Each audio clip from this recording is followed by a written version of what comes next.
전기차부터 충전까지 치열해지는 경쟁 속 갈 길은 정말 시장에서 빼놓을 수 없는 이슈가 전기차와 관련된 이슈일 것 같습니다. 계속해서 뜨겁게 달아오르고 있는데 일단 글로벌적으로 봤을 때 전기차의 주요국 현황들부터 좀 짚어볼게요. 미국 먼저 말씀 주세요. 가장 중요한 것이 이제 미국과 유럽 양대 축이라고 볼 수가 있습니다. 그런데 미국 같은 경우에는 최근에 이제 IRA 인플레이션 감축법 문제 때문에 올해부터 시행을 하죠. 재료 공급부터 이 배터리 제조 이런 부분들이 40에서 50% 정도 매년 10%씩 올라갑니다. 그러다 보니까 미국 주도로 움직인다라는 거. 특히 이제 세계 1위는 중국이고 그다음에 유럽 3위가 이제 미국이었거든요. 근데 미국이 향후 10년 이내에 주도권을 완전히 가져오겠다라고 이제 선언한 게 인플레이션 감축법입니다. 그러다 보니까 국내 배터리 3사들도 미국에서 합작 공장을 만들어내고 정신이 없습니다. 또 이제 현대차 같은 경우에도 조지아 공장이 원래는 2025년에 중국 예정이었는데 지금 보증을 못 받다 보니까 내년 4월로 시범 생산을 하겠다. 1년을 당긴 거거든요. 그래서 상당히 좀 발빠르게 움직이고 있다는 거. 그래서 주로 유럽보다 미국 쪽으로 전기차 축, 배터리 축이 옮겨간다라는 거. 그 부분들 유심히 좀 보셔야 될 것 같고요. 특히 이제 이 반도체 같은 경우에도 시스템 반도체, 차량용 반도체 부족 현상이 해소가 되면서 앞으로는 이제 전기차에 들어가는 특히 자율주에 들어가는 반도체가 한 2,000개씩 들어가요. 엄청나죠. 그리고 하이테크 쪽으로 가다 보니까 부가가치가 굉장히 높아집니다. 예전만 해도 자동차에 들어가는 반도체가 가격이 좀 떨어졌어요. 그렇군요. 근데 최근에 들어오면서는 하이테크 쪽으로 가기 때문에 역시 이 전기차, 배터리, 반도체 이런 핵심적인 것들을 미국 주도로 하겠다라는 게 지금 최근의 흐름이니까 미국을 좀 눈여겨봐야 된다 이렇게 좀 보고 있고요. 또 한 축이 유럽 같은 경우에도 핵심 원자재법이죠. 또 탄소 국경 조정제도 같은 것들이 생기면서 역시 자국 지역 우선주의 쪽으로 가고 있습니다. 그러나 미국의 인플레이션 감축법에 비해서는 강도가 좀 약합니다. 2030년까지 이제 여기에서 들어오는 것이 40% 미만으로 낮춰야 된다든지 등등 여러 가지 요건들이 좀 필요한데 좀 느슨합니다. 그래서 여유가 좀 있다라는 거. 대신 이제 그 미국의 인플레이션 감축법이 미중 간의 경제 갈등에서 중국을 배제하는 부분들이 많았거든요. 그러다 보니까 중국이 CATL 같이 배터리에 대한 이 해외 진출을 미국보다도 유럽 쪽으로 본격화하고 있다는 거. 그래서 유럽이 이제 중국 배터리부터 전기차의 시작점이 된다는 거. 그래서 아마 유럽에서도 대한민국의 전기차와 치열하게 싸우는 시장이 유럽이 되지 않을까 이렇게 좀 보고 있고, 또 일본도 상대적으로 높은 축이지만은 전기차에 대해서는 아직은 갈라파고스입니다. 아직 이제 하이브리드 차에 올인하다 보니까 전기차에 대한 인식이 안 돼 있다는 거. 그리고 중국은 원래 전 세계 전기차의 40% 이상을 판매를 하고 있으니까 이미 이제 기술적인 완성도도 뛰어나고 배터리도 마찬가지입니다. 그래서 대한민국의 입장은 수출을 통해서 먹거리를 만드는 입장에서 상당히 이제 고민거리는 늘어나고 있다. 지금 현황이 그렇고요. 또 작년에 판매된 전기차가 전 세계 자동차 판매의 8천만 대 중에서 거의 1,000만 대, 970만 대였어요. 올해 1,500에서 1,700만 대고요. 내년에 2,000만 대가 넘어갑니다. 그러다 보면 2, 3년 이후에는 한 3, 4대 중에 한 대가 전기차가 된다라는 것은 주도권을 완전히 쥐고 움직인다고 보시면 정확할 것 같습니다. 네, 그렇군요. 전기차와 관련된 현황들을 짚어봤는데 확실히 좀 전기차 시장이 굉장히 빠르게 좀 늘어나고 있는 것 같고 미국이랑 유럽이 이제 주축이 돼서 빠르게 좀 선점하려는 그런 움직임들이 나타나는 것 같습니다. 일단 국내 기업인 현대차 그룹주들이 잘 해줘야 될 것 같은데 지금 그래도 상반기 미국 시장에서 전기차 시장 점유율이 꽤나 높아요. 2위 정도를 기록했는데 이게 지금 보조금이 없는 상태잖아요. 굉장히 잘하고 있는 거죠. 올해 1사분기, 2사분기 전반기만 하더라도 현대 기아차의 영업이익률이 14조 원입니다. 몇 년 전만 하더라도 현대차 그룹 전체가 연간의 영업이익률이 1, 2조 원만 남긴 사례가 엊그제 같거든요. 올해 14조 원이어서 저도 그러고 있습니다. 올해 말 20조 원은 충분히 채울 것이다.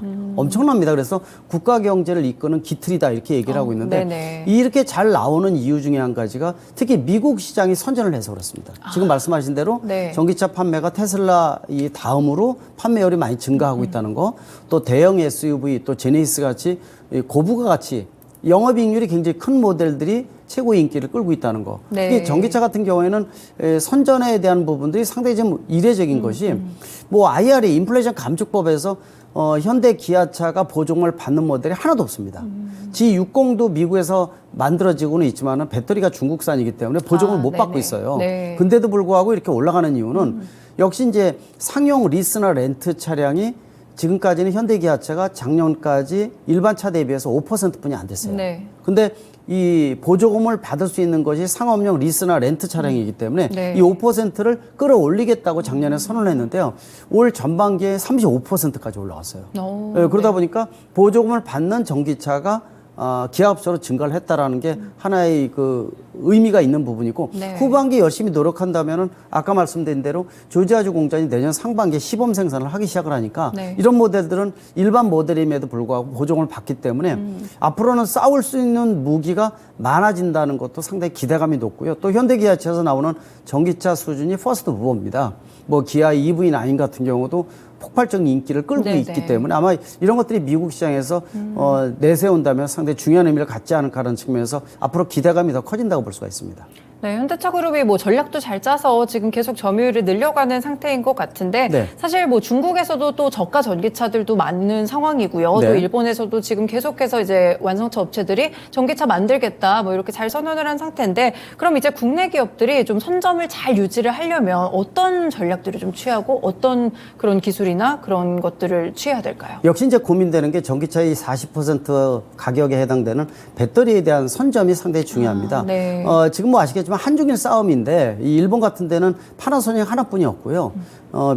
중국이 문제입니다. 중국이 이제 중국이요. CATL 또 BYD 이런 데가 이제 세계 1, 2권을 달리고 있고 국내 배터리 3사가 역시 이제 그러니까 이 중국과 서방의 싸움이 한중 간의 네. 싸움이다 이렇게 보셔야 되는데 이 배터리 쪽에 대한 부분들이 뭐 인산철 배터리 쪽이 글로벌 시장에 진출을 하면서 네. 리튬이온 배터리 즉 NCM 배터리하고 LFP가 치열하게 싸우고 있어요. 네. 그 부분들에 대한 선점을 어떻게 줄 것인가.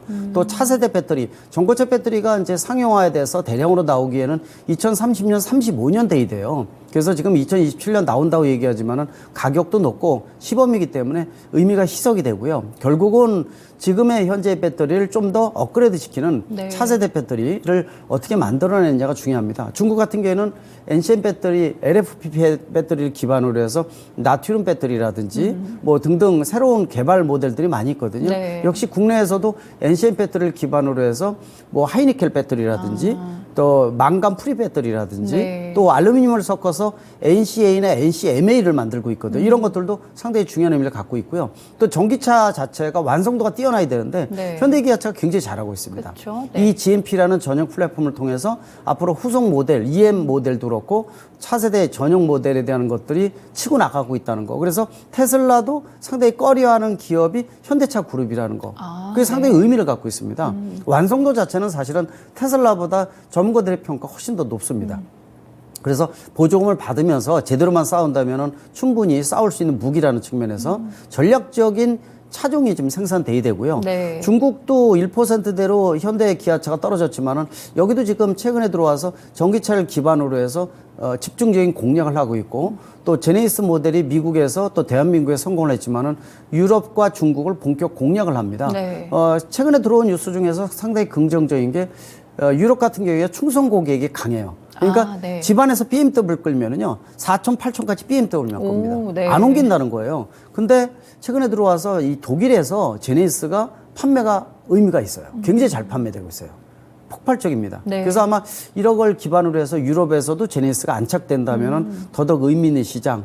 따라서 또 중국도 마찬가지로 보고 있어서 또 새로운 제3세계 진출에 대한 것들도 의미가 있기 때문에 아마 그런 전략을 좀 고민을 해야 된다는 거. 정부도 이 세제 혜택이라든지 각종 지원에 네. 대한 것들을 좀 노력을 해서 좀 더 이 국내의 정책을 이 규제의 일변도에서 좀 네거티브 정책으로 좀 바꿔야 되는 이런 노력도 좀 필요하다고 보고 있습니다. 네, 그렇군요. 이렇게 좀 전기차 시장에 대해서 전반적으로 짚어봤습니다. 살짝 이야기를 옮겨가서 전기차 충전 관련 시장도 좀 볼게요. 네. 지금 국내 기업들이 잘 진출을 한 상태인가요? 잘하고 있습니다. 근데 네. 국내에서는 아직 마이너라고 볼 수가 있어요. 시장 자체가 네. 연간 신차 판매가 170만 대뿐이 안 되는 시장이니까 국내는 테스트베에 두고 여기서 입증된 모델을 글로벌 시장에 진출해서 4대 중에 3대를 수출하거든요. 네. 근데 충전 인프라에 대한 것들이 예전에는 중소기업 중심으로 개발되다가 최근에 2, 3년 사이에 대기업이 거의 다 대주주가 되거나 인수를 했어요. 맞아요. 네. 예, 근데 그런 것은 그렇게 나쁘진 않습니다. 왜냐면요. 충전기는 중장기적으로 봐야 돼요. 그래서 자본도 그렇고 인력도 그렇고 충분히 공급을 해줘야 되는데 그러다 네. 보니까 시너지가 더 가해진다는 측면에서 근데 한 가지 측면이 이제 미국과 유럽에서 우리가 충전 인프라가 원래 종류가 세 가지였거든요. 네. 중국은 별도로 따로 놀고요. 우리는 크니까 우리를 따르라 이러는 게 중국 시장이고요. 네. 원래는 서방에서는 AC 삼상 방식, 그다음에 중국 일본 기반의 차데모 방식, 네. 또 DC 콤보 방식이었는데 3년 전부터 DC 콤보 타입 1으로 정리가 됐어요. 네. 일명 우리가 얘기하는 콤보 CCS입니다. 콤보 CCS요. 예, 그게 이제 네. 우리나라에서도 3년 동안에 공급을 했었는데 뭐 아시겠지만 테슬라가 NACS 맞아요. 들고 들으면서 이것에 대한 고민이 좀 생겼다고 볼 수가 있습니다. 그렇군요. 네. 이렇게 좀 테슬라가 충전 교육을 통일을 했고 그리고 다른 완성차 업계도 좀 쓰겠다 이런 네. 이야기들이 나오니까 그럼 결국에 또 시장 선점 자리는 좀 뺏기는 게 아닐까요? 지금 고민은 돼요. 그렇다고 뭐 너무 큰 고민할 필요는 없을 것 같아요. 물론 이제 이 테슬라의 NACS 방식, 우리가 슈퍼차저라 그러죠. 네. NACS 방식이 원래 그 신경 안 썼어요. 워낙 적은 모델이었는데. 근데 네. 여기에 포드가 붙더니요. 맞아요. 또 GM이 붙더니 리비안 스타트업이 붙고 볼보도 붙고 다 붙어버렸어요. 그러다 보니까 미국의 표준이 된다라는 것이 거의 흐름이지 않느냐. 네. 그렇다고 미국 정부가 오케이 한 건 아니에요. 미국 정부가 원래 CCS를 밀었었거든요. 아, 그래요? 예. 네. 근데 이제 전체 제작사들이 이 NACS에 붙다 보니까 즉 미국 표준은 NACS 방식으로 간다라고 보시면 되고 현대차 그룹 같은 경우에는 미국에다 수출하는 전기차에다가 NACS 얹으면 되는 거예요. 문제는 이제 800V 초급속 충전을 개발을 해놨는데 NACS 방식은 지금 현재 500V뿐이 수용을 못하고 있으니까 네네. 신기술 개발해놓고 쓰지 못하는 거죠. 근데 미국도 지금 CCS가 많이 깔려 있거든요. 그래서 상태를 지금 보고 있는데 문제는 요새 테슬라의 주가가 많이 올라갔지 않습니까? 네. 올라간 이유가 바로 NACS라는 충전 인프라에 대한 주도권 때문에 그쵸, 그렇습니다. 네네. 그런데 이제 테슬라가 전기차 혁신의 아이콘이기 때문에 전기차를 가져갔는데 충전기까지도 표준을 가져가니까 실과 반을 다 가져간다는 거죠. 그런 부분들은 국제사회에서의 우려 목소리도 좀 있어요. 그러다 보니까 NACS의 움직임을 지금 눈여겨보고 있습니다. 그렇다고 국내에서 3년 동안 공급한 CCS 방식이 바뀌는 건 아니에요. 네. 그러니까 테슬라가 국내 와서 다른 충전기 쓰려면은요, 어댑터, 젠더를 끼워줘야 돼요. 니네도 우리 거 껴라. 라는 부분이고요. 그러다 보니까 아직까지는 뭐 NACS가 글로벌 시장을 전체를 잡아먹는다 이런 것들은 걱정할 필요는 없습니다. 그러니까 네. 미국 시장은 그러나 NACS가 표준화될 가능성이 높다는 거 이 부분 눈여겨봐야 된다고 보고 있습니다.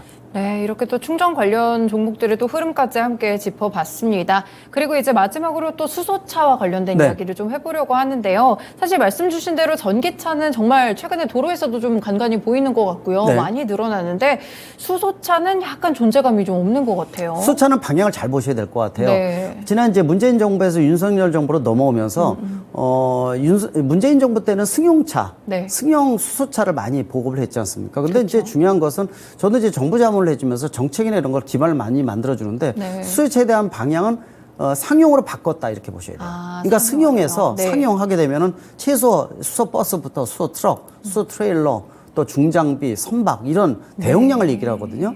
이런 쪽은 지금 디젤을 대신할 수 있는 인류의 기술이 없어요. 네. 그래서 탄소 중립을 얘기하면서 대용량 디젤 엔진이 들어간 수단에 대해서는 언급을 안 하는 이유가 왜 이거 멈추면 산업이 중지돼 버리거든요. 근데 이걸 대신할 수 있는 게 에너지 밀도가 높은 게 수소 연료전지 스택이에요. 수소차라는 얘기죠. 네네. 그래서 윤석열 정부 들어와서는 상용 모델로 축을 바꿨다는 거. 그러다 보니까 최근에 들어와서 승용 모델은 주유 충전소도 많이 안 늘어나고 있고 네. 그다음에 넥소라는 후속 모델도 지금 안 나오고 있거든요. 그쵸, 지금 네네. 7년이나 됐는데 지금 얼마 전에 발표한 게 2025년 정도. 그러니까 내후년에 페이스리프트 모델 나오는 정도니까 승용에 대해서는 약간 고민되는 시점이다라는 측면에서 그런 얘기를 많이 합니다. 미국과 유럽이 수소차를 못하는 게 아니라 안 한다. 안 한다고. 안 한다는 얘기는 아직 비즈니스 모델이 되기에는 해결 과제가 많다는 뜻이기 때문에 궁극의 차종이긴 맞지만은 아직 이 시간이 많이 필요하다라는 거 활성화되기까지는. 그래서 지금 현재로서는 전기차가 답이다 이렇게 분명히 말씀드릴 수가 있고요. 네. 좀 더 시간이 필요하다라는 거를 분명히 말씀드리고 싶습니다. 그럼 지금 관련된 기술들이 어느 정도 개발이 좀 됐는데 멈춘 상태인 건가요? 그런 거는 아니고 해결 과제가 너무 많다는 거예요. 해결 그러니까 과제가 이제 많다고요? 수소의 발생, 이동 여러 가지 해결 방향이 지금